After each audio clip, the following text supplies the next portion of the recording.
A few years ago, I was renting a house in Northern California. The neighborhood was just outside the suburbs. It seemed like the perfect balance of having space and having nice neighbors close enough not to feel isolated. The area had no streetlights, so it was very dark at night, especially if there were clouds blocking the moonlight. It didn't bother me though. It made my little house feel even more quaint on dark nights. I got home from work one day in midwinter. It was a cloudy night, so pulling up to my house, I only saw what my headlights and front porch light illuminated. When I got out of my car, I caught a whiff of cigarette smoke. That was odd, as I had never smelled that before around the house. I didn't see anyone nearby, so I ignored it and went inside. I had just got off a shift with a few hours of overtime, so I felt pretty tired. Even though it wasn't even 7 yet, I decided to take a shower and call it a night. I woke up sometime later, sure that I had heard a noise inside my house. I wasn't worried right away because my friend would sometimes stop by to use my shower after work on his way to his night classes. I even gave him a spare key so he could stop by even if I wasn't home. He would always text me to let me know beforehand though, and I hadn't heard my phone go off. I reached over to my bedside table and picked up my cell phone to see if my friend had sent me a text.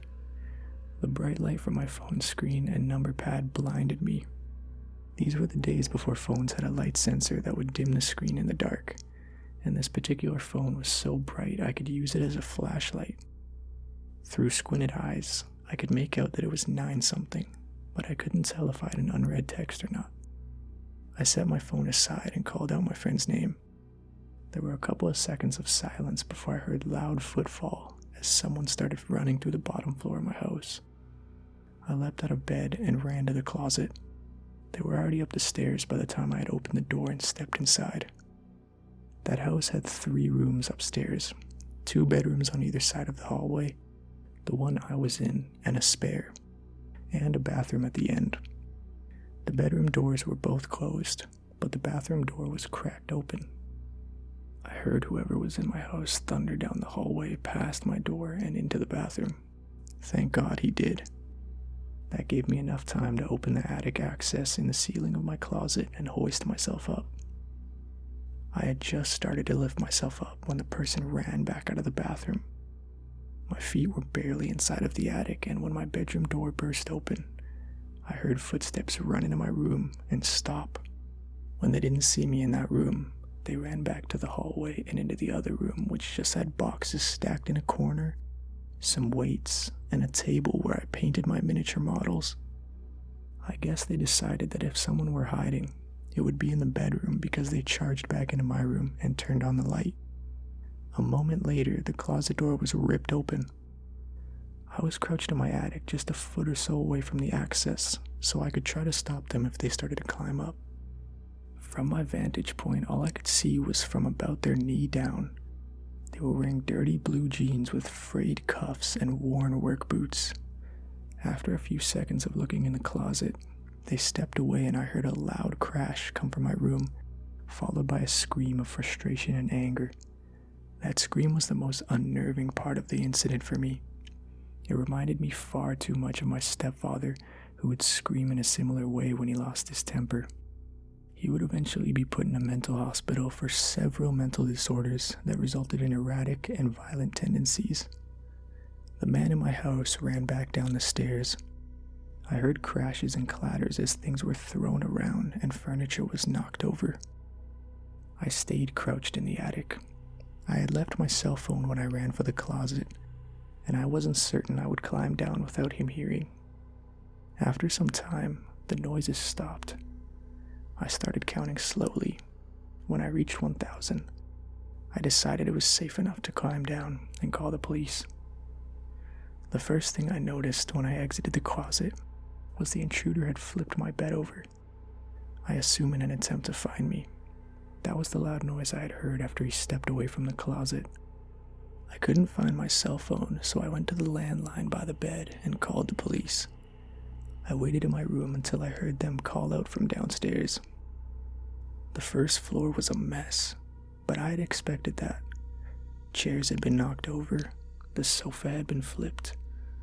All the books, pictures, and knickknacks I had on my shelves were strewn across the floor.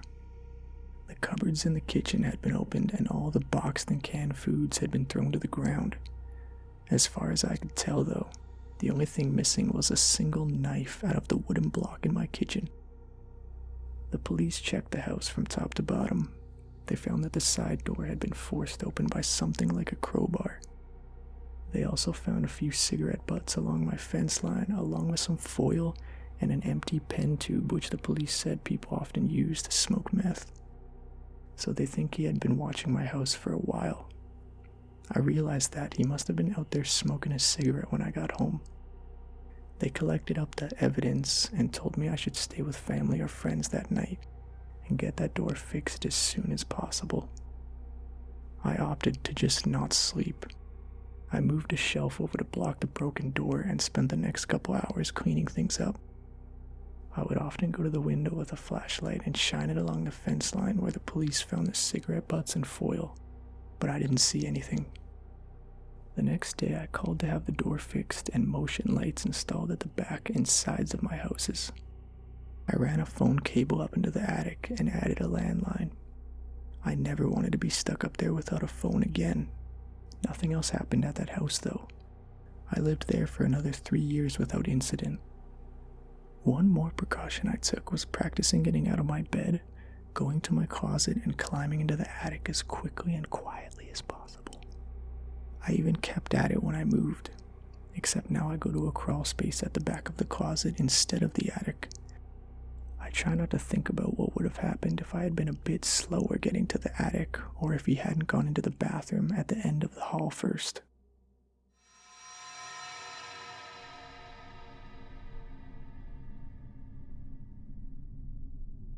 This happened a few years ago in my old one-person flat. I had a strange feeling that something wasn't right for a few days, like I was sure that food in the fridge was less than I put back the last time. And I found pillows from my couch on the floor, stuff like that. I lived alone back then, so there wasn't anyone else with access to my flat, or so I thought.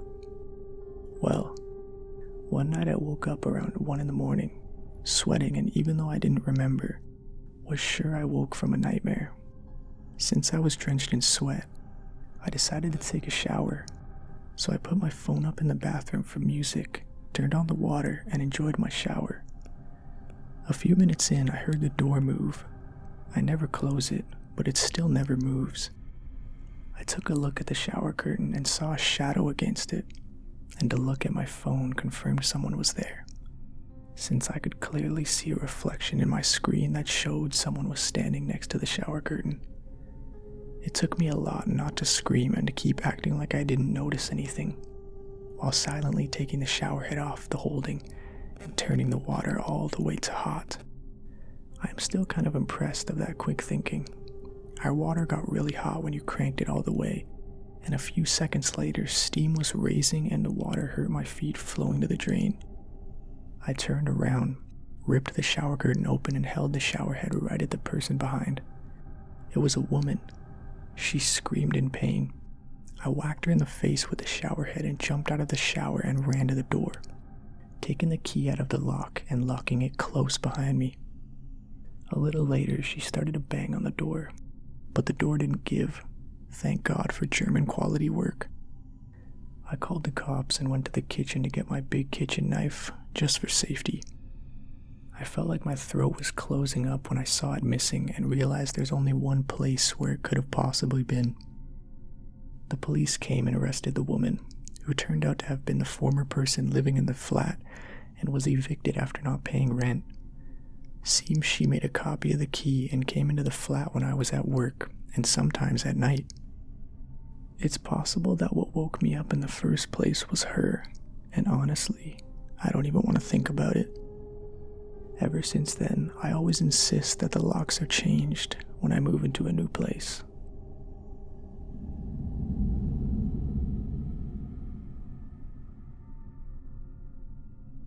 First, we will need context. My old house was pretty pumped up on security. We had finger ID, passcodes on doors, cameras everywhere, an automatic security system that could call the police or play the "cops have been called, blah blah blah." This story happened a few years back. My dad noticed a weird-looking man, pretty covered up, lurking on the street just outside of our house. We thought nothing of it, since sometimes you get the occasional drunk or high person walking around. But this man started to inch closer to our house, first being on the opposite side of our street, then before we knew it, basically on our property. We just sort of watched him to see what he would do. I'm pretty sure we got bored and walked away and just forgot. Then we started to hear strange noises coming from downstairs, where our front door was. We decided to switch on the camera, and sure enough, this guy's banging on our door, trying to get in, and then he looks through the window. He gives up and then starts to go around the side. There was a set of stairs that led to the upper area where we are. He starts to head up the stairs, which sends my dad to go to the side of the house with a knife and scream at him. This guy runs and we don't see him again. That's the end, right? Wrong. This guy comes back again. I guess he saw that the car was gone from the driveway. My dad had gone to get something, leaving me and my mom. And he looks around. We did not want to confront this guy, so I had the idea of playing the fake cop alert that would be heard outside. So we played it, and as soon as this guy heard it, he ran. Never saw him again, and I never want to. What makes this story creepier is on the news later, it showed a guy who lurked around houses and killed people had been arrested. It was the same man who was at our house.